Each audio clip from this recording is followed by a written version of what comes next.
तो नाज़रीन, इस हवाले से हम शहीद सियालवी साहब से डिस्कस करते हैं कि आया इन्होंने जो कल इक़दाम उठाया पेमरा के अंदर मारवी सरमद के ख़िलाफ़, तो उसके बारे में कितनी उम्मीद रखते हैं कि आगे जाकर इसके ऊपर कोई कार्रवाई हो सकती है। अस्सलाम वालेकुम सर, बहुत शुक्रिया आपका वक्त हमें देने का। रहमतुल्लाह। देखिए, अभी जो आपके साथ डिस्कशन हो रही थी इंटरव्यू से पहले कि ये एक ख़ुदकुश हमला है हमारी नॉर्म्स के ऊपर, हमारे कल्चर के ऊपर, हमारे ट्रेडिशन के ऊपर, इसे तबाह किया जा रहा है।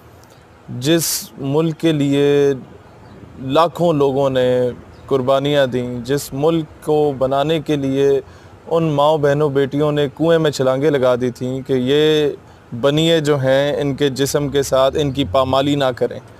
और मुझे नहीं समझ आती कि कौन से बेहुदा किस्म के लोग हैं जो अपना जिस्म बेचने पे निकले हुए हैं। मेरी समझ से बालातर है मेरा जिस्म मेरी मर्ज़ी, यानी कि जिस्म के एक दो आज़ाद जिनका ये कौम समझ रही है कि ये उनकी मर्ज़ी है। नहीं, अगर जिस्म की मर्ज़ी है तो फिर जिस्म में सब कुछ आता है। मेरी ज़ुबान मेरी मर्ज़ी, जिसको मर्ज़ी उठ के गालियाँ देना शुरू कर दूँ।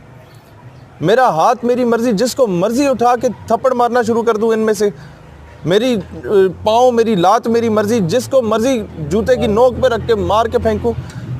तो ये तो फिर कहेंगे जनाब हम तो फ्रीडम ऑफ स्पीच की बात कर रहे थे और मेरा जिस्म मेरी मर्ज़ी तो फ्रीडम ऑफ एक्सप्रेशन पे आ गए। यानी कि आप वो लोग जो खुदकुश बम्बार आगे फटा करते थे, आप उनकी हिमायत कर रहे हैं। मुझे तो उनसे भी गिला होता है कभी कभार कि यार ये कहाँ कहाँ जाके फट आते हो। कभी तुम लोगों ने किसी मुजरे पे जाके नहीं फटे, कभी जाके किसी तुम लोग फाशी के अड्डे पे जाके नहीं फटे। जाके फट रहे हो तो किन पे फट रहे हो?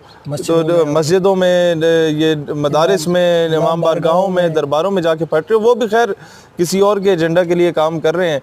वाकई अगर इस्लाम के लिए काम कर रहे होते तो इधर आके फट जाते हैं कहीं और। खैर सिनेमा को भी फिलहाल ना रखने कोई मसला बना हुआ हमारे मत्थे लगेगा। खैर, जो अर्ज में कर रहा हूँ, हमने सारे सिनेरियो देखे और उसके बाद देखा कि यार इस मुल्क में उठ ही कोई नहीं रहा, कोई इस तरह का अमली इक़दाम नहीं हो रहा। मैं अपना दोस्त है मेरा अबू बकर, उसको लेके चला गया इस्लामाबाद कचहरी में। तो वकला का एक कसीर तादाद आ गई, सारे वो जो सोशल मीडिया पे देखते थे। कुछ दोस्त अहबाब थे इस्लामिक यूनिवर्सिटी के। खैर, मैं हैरान था कि एक आम से केस के 50,000 1 लाख रुपए वकील ले लेता है आपकी ज़मीनों के केस के या इस तरह के मामले पे। इस पे तो चंगे भले पैसे बनते थे और दर्जनों वकील जो हमें वहाँ मिले वो सारे कहते जी असी मुफ्त लड़ांगे। अच्छा, और जेडे खाने दे पैसे सन, मेरे को कोई पूछ रहा सी कि भाई ये वकील को कितने पैसे दे रहे हैं। मैंने कहा मेरे जो इस केस में मेरे भाई, मेरे बड़े भाई मेरा साथ दे रहे हैं, फयाज़ मुस्तफ़ाई साहब एंड उनका पूरा ग्रुप जो है, वो तो खाना भी हमें खुद अपनी जेब से खिलाता है। हमें तो अल्लाह की इतनी करम नवाजी। आप ये देखें ना शायद भाई, जब आप किसी नोबल कॉज के लिए निकलते हैं ना, रास्ते ऑटोमेटिकली आपके लिए खुलना शुरू होते हैं। हम गए, खैर पेमरा के ऑफिस में गए। पहला काम तो हमने ये किया, उनको जाके बताया, अपना एक अर्जदाश्त जमा कराई वकला के साथ जाके कि भाई इसको पाकिस्तानी मीडिया पे बैन किया जाए। ये होमोसेक्सुअलिटी की बात कर रही है, ये LGBT की बात कर रही है, ये पाकिस्तान की आइडियोलॉजी पे हमला कर रही है एक किस्म का, ये पाकिस्तान के कल्चर पे हमला कर रही है, ये फहश किस्म की गुफ्तगू आके मीडिया पे कर रही है। ये पूरी कौम की माएँ बहनें बेटियां देख रही होती हैं। आज आपके टीवी चैनल्स, ड्रामास तो दूर की बात, आज बाप अपनी जवान बेटी के सामने बैठ के टीवी में खबरनामे नहीं सुन सकता। वहाँ इस तरह की नहुसत मारियाँ पहुँची हुई होती हैं। मसला ये है कि इससे पहले आप देखें, जब मैं और आप छोटे होते थे, सुबह हम उठते थे, PTV पे तिलावत होती थी, PTV पे नात सुनाई जाती थी, वो 5 वक्त की अजान दी जाती थी।